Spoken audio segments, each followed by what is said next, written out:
Welcome to Qiological Shop Talk.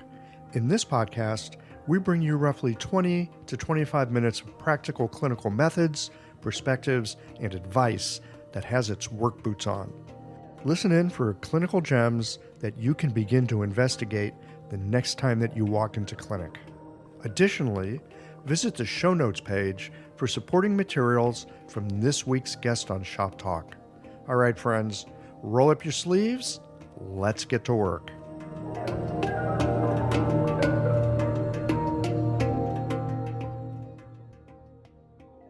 This episode of Shop Talk is brought to you by LASA OMS, your clinic's partner in wellness. Later in the show, listen for a special offer from LASA to help you with all the transitions your patients face. The information shared on this podcast is for educational purposes only and is not intended as medical advice. Always consult a qualified licensed healthcare professional before making any decisions about your health or treatment. The host and guests are not responsible for any actions taken based on the content of this podcast. Hi there, this is Sabine Wilms, and I'm here to give you a mini lesson on, as Michael Max told me, why learning classical Chinese will make you a better practitioner. And before we get into it, I want you to think about what it even means to be a better practitioner, because I partly see it as my role in the profession to not just tell you where to stick the needles or what herbs to, what formula to pick for a certain disease, but to really think about what it is that you do and hopefully to inspire you. I passionately love Chinese medicine, and I've seen how powerful it is and what it does. And if listening to me, if at some point you come across anything that I have written or taught or put out there on the internet, and it reminds you of why you got into the profession in the first place, that makes me really happy. So let me see how I can answer this question from Michael about why learning classical Chinese makes you a better practitioner. What does it mean to be a practitioner of Chinese medicine? What does it mean to be a better practitioner? Are we talking about being a better person? Are we talking about making more money? Are we talking about being a greater force for creating health and happiness and harmony in the universe? Harmonizing heaven and earth? Those are the kinds of questions that I love to think about and encourage my students to contemplate in our classes. Okay, I'll start out with who I am, then what I do, why I do what I do, and then how that might help you. That's kind of my outline here. So I have a PhD in medical anthropology and East Asian studies. When I go to a party or I meet my neighbors, I will tell them I'm the world specialist in medieval Chinese gynecology. And that's good for entertainment purposes. And that is really what I do. I used to be a biodynamic goat farmer. I had an apple orchard. And then I became a university professor in the city, and I'm so happy that I left city life and that intense academic life behind me. And these days, I'm a writer, translator, and publisher at Happy Goat Productions, my own publishing company. I used to organize retreats pre-COVID and used to do a lot of traveling as a teacher at conferences and workshops for Chinese medicine practitioners. These days, I live on a small island north of Seattle, and I have some animals, and I mostly write and translate and teach online, which has good and bad parts.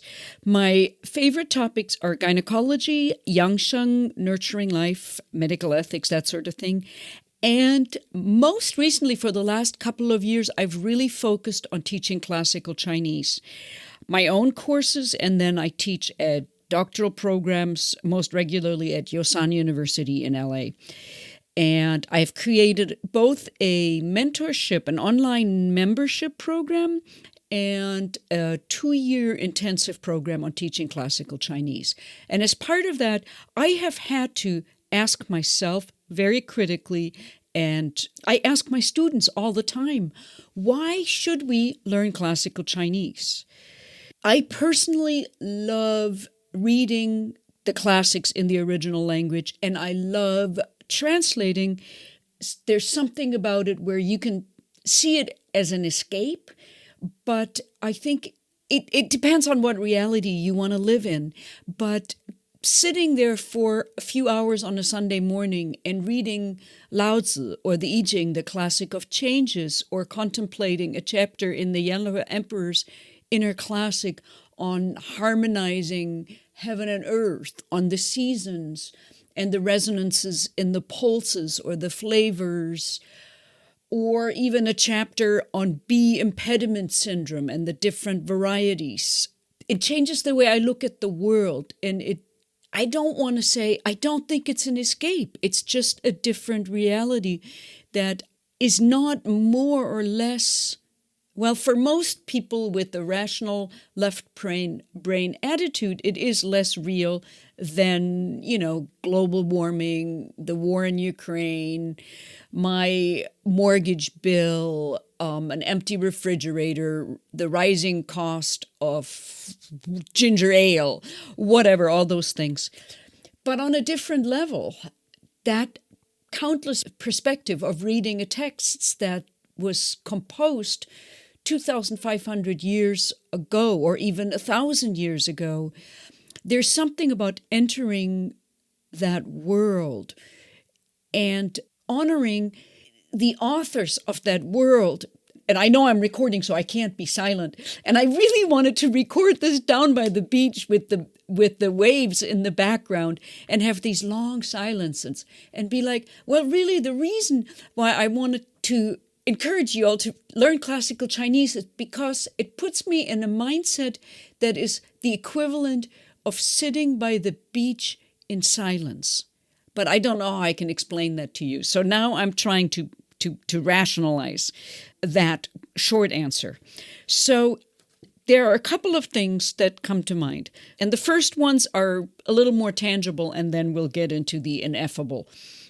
So being able to read the classics in the original, it allows you to access the roots of your medicine in a more direct and authentic transmission. There are a lot of different teachers, a lot of different versions of Chinese medicine out there, and it can be really disorienting especially if you're a new practitioner and everybody is selling you classical medicine, canonical medicine, authentic, the real thing. What is the real thing? If all you have is somebody else's translation, and as a professional translator, I have to tell you, there is no way you can read the best translation in the world. There's no way you can read these texts in translation and get the full depth of a text out of it in translation. It's just impossible, because what you're getting is modern English, and you're also getting it through the very, very strong lens of whoever that translator is. So you're going to get the translator's interpretation of the text. You're not going to get the real thing. I'm not saying that I know the real thing. Can we ever possibly know the real thing? Probably not. But I can empower you, and I love doing that by teaching you classical Chinese, that you can make your own mistakes. You can come to your own conclusions. You can read the classics in a group with your colleagues and play with it. How do you explain to somebody who lives in well, these days anybody has access to a fresh strawberry. But let's say you were living in the last century in Antarctica, in a really remote little village, and you'd never had a strawberry in your life. You can read books and books and books about what a strawberry tastes like. You will never know the taste of a sun-drenched, warm strawberry picked straight from the bush by yourself, that hopefully all of you have experienced. That's how I see it. I think our profession is at a huge danger of losing itself to this integrative variety, which a lot of it to me is biomedicine light and just using Chinese medicine as tools, but really operating still within the paradigm of Western medicine and Western science. And I think Chinese medicine looks at the world from a completely different angle.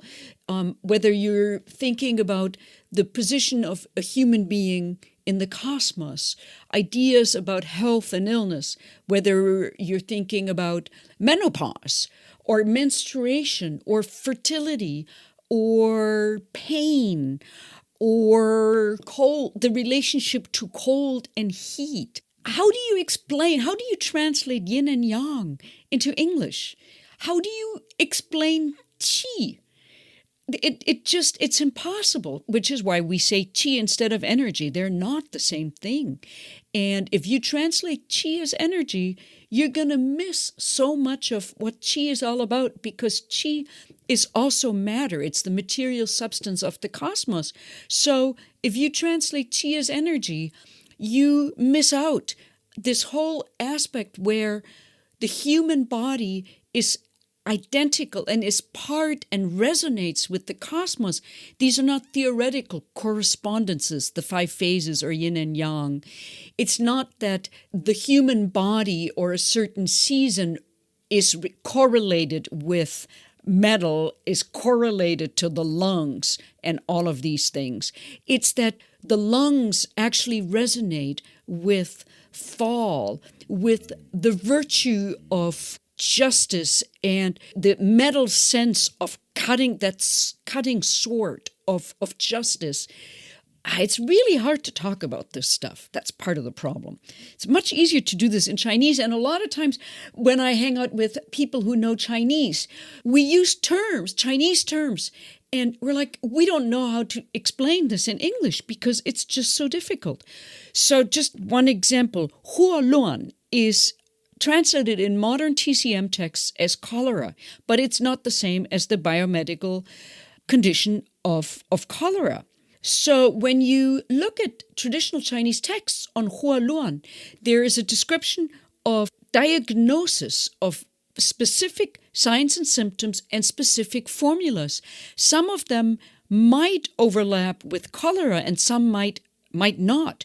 Differential pattern diagnosis is a completely different thing from just matching diseases to formulas. Okay, so the first one is authentic transmission. The second one, you can enrich your medical vocabulary. We already got Huoluan.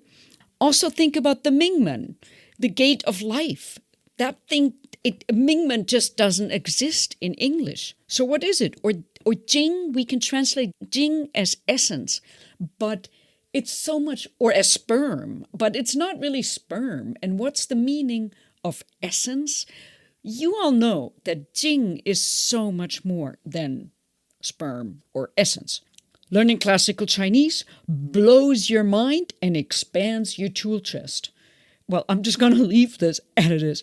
If you are a highly specialized person in a field, whether it's gynecology or skin diseases or fertility or whatever it is, contagious conditions, whatever, there's so much out there that is not translated, that if you learn a little bit of classical Chinese, formula texts are not that hard to translate, actually.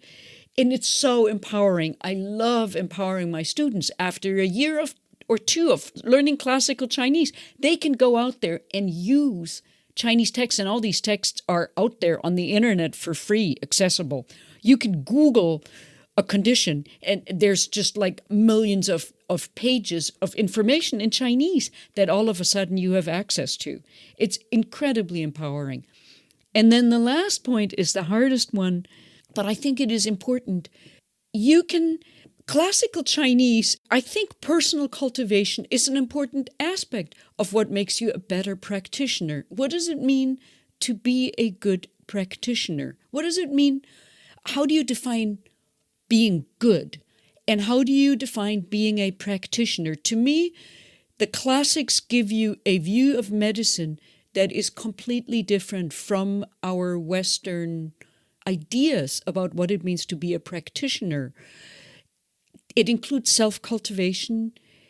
And I think this way of thinking about what is the meaning of medicine? What is the potential of medicine in harmonizing heaven and earth? What is the potential of being human in this pivotal role between heaven and earth? And what is good medicine? There are so many different traditions and cultures and civilizations in the world. And right now, biomedicine is so loud. Western science and medicine are so loud.